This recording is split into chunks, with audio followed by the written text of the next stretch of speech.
जब बार से स्वच्छ भारत की बात कही जाए, तब इस देश के अग्रिम हरोर पंक्ति में बैठे हुए लोग हो, गांव के लोग हो, गरीब बस्ती में रहने वाले लोग हो, छोटे छोटे बच्चे हो, हर परिवार के अंदर स्वच्छता का वातावरण बन जाए, स्वच्छता की चर्चा हो, स्वच्छता के संदर्भ में एक दूसरे को रोक टोकने का निरंतर प्रयास चलता रहे।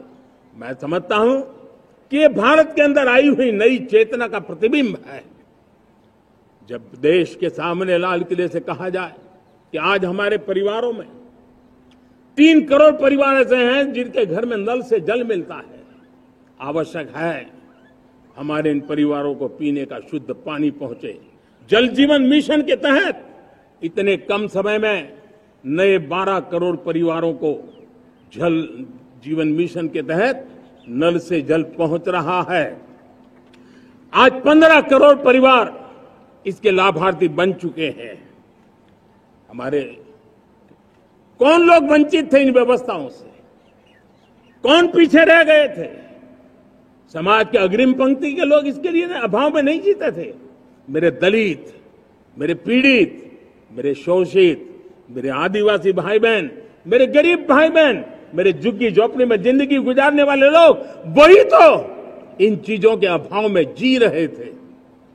हमने अनेक ऐसे प्राथमिक आवश्यकताओं की पूर्ति के लिए जो प्रयास किया और उसका परिणाम हमारे इन सारे समाज के बंधुओं को मिला है।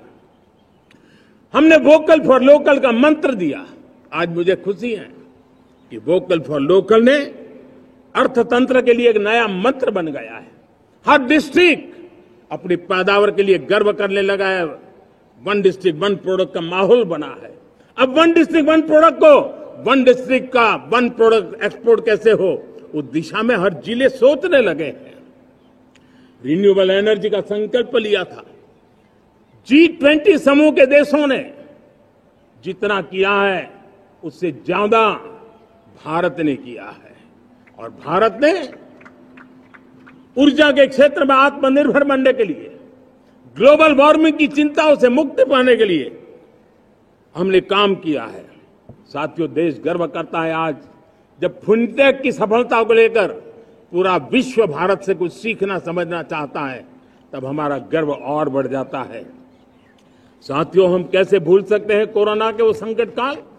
विश्व में सबसे तेज गति से करोड़ों लोगों को वैक्सीनेशन का काम हमारे इसी देशों में हुआ। यही देश हैं जो कभी आतताई आतंकवादी हमें आकर के मार के चले जाते थे। जब देश की सेना सर्जिकल स्ट्राइक करती है, जब देश की सेना एयर स्ट्राइक करती है, तो देश के नौजवानों का सीना ऊंचा हो जाता है, तन जाता है, गर्व से भर जाता है। और यही बातें हैं जो आज 140 करोड़ देशवासियों का मन गर्व से भरा हुआ है, आत्मविश्वास से भरा हुआ है।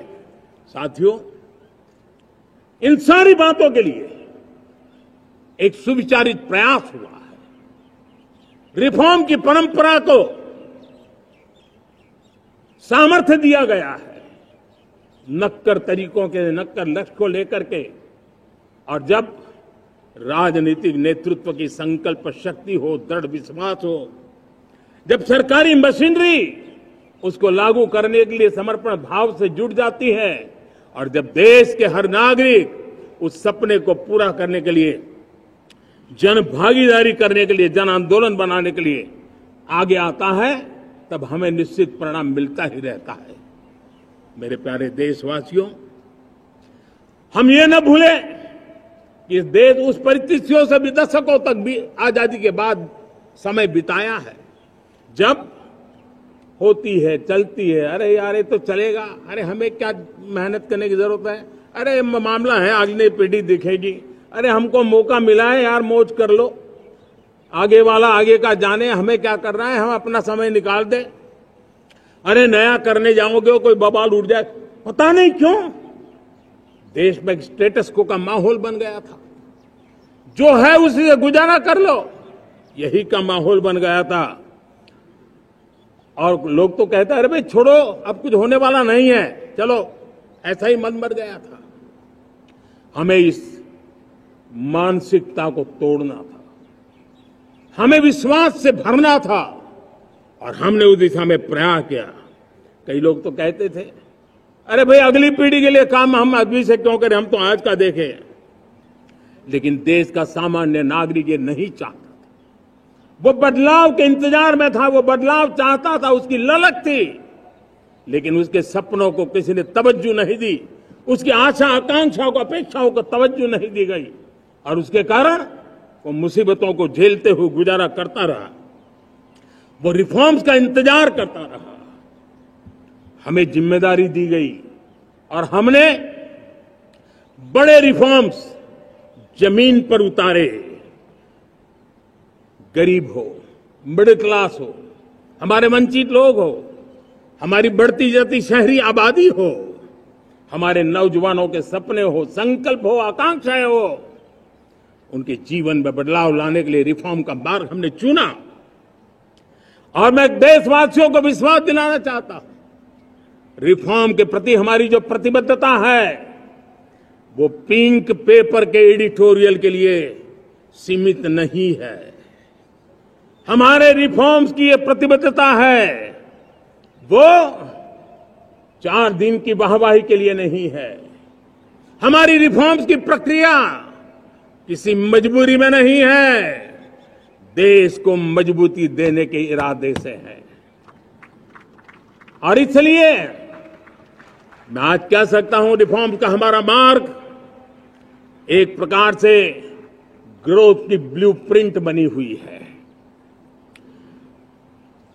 ये हमारा रिफॉर्म, ये ग्रोथ, ये बदलाव, ये सिर्फ डिबेट क्लब के लिए, इंटेलेक्चुअल सोसाइटी के लिए, एक्सपर्ट लोगों के लिए सिर्फ चर्चा का विषय नहीं है।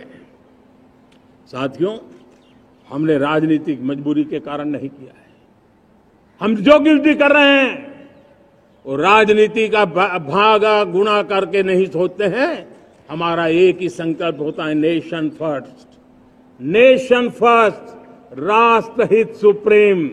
ये मेरा भारत महान बने, इसी संकल्प को लेकर के हम कदम उठाते हैं। साथियों, जब रिफॉर्म की बात आती है, एक लंबा परिवेश है। अगर मैं उसकी चर्चा में चला जाऊंगा तो शायद घंटों निकल जाएंगे, लेकिन मैं एक छोटा सा उदाहरण देना चाहता हूं। बैंकिंग क्षेत्र में जो रिफॉर्म हुआ, आप सोचिए बैंकिंग क्षेत्र का क्या हाल था। न विकास होता था, न विस्तार होता था, न विश्वास बढ़ता था। इतना ही नहीं, जिस प्रकार की कारनामे चले उसके कारण हमारे बैंक संकटों से गुजर रहे थे। हमने बैंकिंग सेक्टर को मजबूत बनाने के लिए अनेक विध रिफॉर्म्स किए और आज उसका कारण हमारी बैंक विश्व में जो इन्हीं गुनी मजबूत बैंक के हैं, उसमें भारतीय बैंकों ने अपना स्थान बनाया है। और जब बैंक मजबूत होती है ना, तब फॉर्मल इकोनॉमी की ताकत भी बढ़ती है। जब बैंक की व्यवस्था बन जाती है, जब सामान्य खास करके मध्यम वर्ग के परिवार की जो रिक्वायरमेंट होती है, उसको पूरा करने की सबसे बड़ी ताकत बैंकिंग सेक्टर में होती है। अगर उसको होम लोन चाहिए, उसको व्हीकल का लोन चाहिए, मेरे किसान को ट्रैक्टर के लिए लोन चाहिए, मेरे नौजवानों को स्टार्टअप के लिए लोन चाहिए, मेरे नौजवानों को कभी पढ़ने के लिए, एजुकेशन के लिए लोन चाहिए, किसी को विदेश जाने के लिए लोन चाहिए, ये सारी बातें उसे संभव होती है। मुझे तो खुशी है कि मेरे पशुपालक भी, मेरे मछली पालन करने वाले भाई बहन भी आज बैंकों से लाभ ले रहे हैं।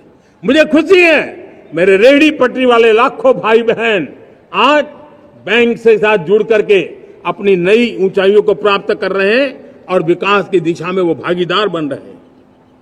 हमारे एमएसएमई, हमारे लघु उद्योग के लिए तो बैंक एक सबसे बड़ी सहायक होती है। उसको रोजमर्रा पैसों की जरूरत होती है अपने नित्य मर्जी पर प्रगति के लिए, और उस काम को हमारी मजबूत बैंकों के कारण संभव हुआ है।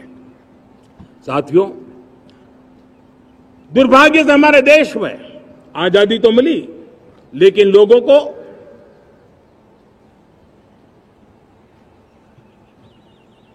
एक प्रकार से माई बाप कल्चर से गुजरना पड़ा। सरकार के पास मांगते रहो, सरकार के पास हाथ फैलाते रहो, किसी की सिफारिश के लिए रास्ते खोजते रहो। वही कल्चर डेवलप हुआ था। आज हमने गवर्नेंस के इस मॉडल को बदला है। आज सरकार खुद लाभार्थी हितार्थी के पास जाती है। आज सरकार खुद उसके घर गैस का चूल्हा पहुंचाती है।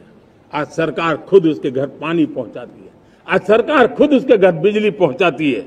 आज सरकार खुद उसको आर्थिक मदद दे करके विकास के नए आयामों को सर करने के लिए प्रेरित करती है, प्रोत्साहित करती है। आज सरकार खुद नौजवान के स्किल डेवलपमेंट के लिए अनेकविध कदम उठा रही है। साथियों, बड़े रिफॉर्म्स के लिए हमारी सरकार बहुत ही प्रतिबद्ध है और हम इसी के द्वारा देश में प्रगति की राह को चुनना चाहते हैं। साथियों, देश में नई व्यवस्थाएं बन रही है। देश को आगे ले जाने के लिए अनेक वित्त नीतियों को, अनेक वित्त पॉलिसीज को निरंतर बनाया जाए और नए सिस्टम पर देश का भरोसा भी बढ़ता रहता है, निरंतर बढ़ता रहता है। आज जो 20-25 साल का नौजवान है, जो 10 साल पहले जब 12-15 साल की उम्र का नौजवान था, उसने अपनी आंखों के सामने ये बदलाव देखा है। 10 साल के भीतर भीतर उसके सपनों को आकार मिला है, धार मिली है और उसके आत्मविश्वास में एक नई चेतना जगी है और वही देश का एक नया सामर्थ्य के रूप में उभरना है। आज विश्व भर में भारत की साख बढ़ी है, भारत के प्रति देखने का नजरिया बदला है। आज विश्व में युवाओं के लिए संभावनाओं के द्वार खुले हैं। रोजगार के अनगिनत नए अवसर जो शायद आजादी के इतने सालों के बाद भी नहीं आए थे, वो आज उनके दरवाजे पर दस्तक दे रहे हैं। संभावनाएं बढ़ती गई हैं, नए मौके बन रहे हैं। मेरे देश के युवाओं को अब धीरे धीरे चलने का इरादा नहीं है। मेरा देश का नौजवान इंक्रीमेंटल प्रगति में विश्वास नहीं करता। मेरा देश का नौजवान छलांग मारने के मूड में है। वो छलांग मार के नई सिद्धियों को प्राप्त करने के मूड में है। मैं कहना चाहूंगा, भारत के लिए गोल्डन एरा है। वैश्विक परिस्थितियों की तुलना में भी देखें, ये गोल्डन एरा है। ये हमारा स्वर्णिम कालखंड है। मेरे प्यारे देशवासियों, ये अवसर हमें जाने नहीं देना है। ये मौका हमें जाने नहीं देना चाहिए और इसी मौके को पकड़ करके अपने सपने और संकल्पों को लेकर के चल पड़ेंगे तो हम देश की स्वर्णिम भारत की जो अपेक्षा और हमें विकसित भारत का 2047 का लक्ष्य हम पूरा करके रहेंगे। हम सदियों की बेड़ियों को तोड़ करके निकले हैं। आज टूरिज्म का क्षेत्र हो, एमएसएमई का क्षेत्र हो, एजुकेशन हो, हेल्थ सेक्टर हो, ट्रांसपोर्ट सेक्टर हो, खेती और किसानी का सेक्टर हो, हर सेक्टर में एक नया आधुनिक सिस्टम बन रहा है। हम विश्व की बेस्ट प्रैक्टिसेस को भी आगे देख रखते हुए हम हमारे देश की परिस्थितियों के अनुसार आगे बढ़ना चाहते हैं। हर सेक्टर में आधुनिकता की जरूरत है, नएपन की जरूरत है, टेक्नोलॉजी को जोड़ने की जरूरत है और हर सेक्टर में हमारी नई नीतियों के कारण इन सारे क्षेत्रों में एक नया सपोर्ट मिल रहा है, नई ताकत मिल रही है। हमारे सारे अवरोध हटे, हमारी बंदिशें दूर हो, हम पूरे सामर्थ्य के साथ चल पड़े, खिल उठे, सपनों को पा करके रहे, सिद्धि को हम अपने निकट देखें, हम आत्मसात करें, उस दिशा में हम चलना है। अब आप देखिए कितना बड़ा बदलाव हो रहा है। मैं एकदम जमीनी स्तर की बात करूं, विमेन सेल्फ हेल्प ग्रुप आज 10 साल में हमारे 10 करोड़ बहनें विमेन सेल्फ हेल्प ग्रुप में जुड़ी है। 10 करोड़ नई बहनें। हमें गर्व हो रहा है कि हमारे सामान्य परिवार की, गांव की 10 करोड़ महिलाएं आर्थिक रूप से आत्मनिर्भर बन रही हैं। और जब महिला आर्थिक रूप से आत्मनिर्भर बनती हैं, तब परिवार की निर्णय प्रक्रिया की हिस्सेदार बनती हैं, एक बहुत बड़ी सामाजिक परिवर्तन की गारंटी लेकर के आती है। मुझे गर्व है इस बात पर, लेकिन साथ साथ मुझे गर्व इस बात का भी है कि हमारे सीईओ आज दुनिया भर के अंदर अपनी धाक जमा रहे हैं। भारत के हमारे सीईओ विश्व भर में अपनी धाक जमा रहे हैं। हमारे लिए खुशी की बात है कि एक तरफ मेरे सीईओ दुनिया भर में नाम कमा रहे हैं, भारत का नाम बढ़ा रहे हैं, तो दूसरी तरफ विमेन सेल्फ हेल्प ग्रुप से 1 करोड़ मेरी सामान्य परिवार की माताएं बहनें लखपति दीदी बनती है। मेरे लिए ये भी उतना ही गर्व की बात है।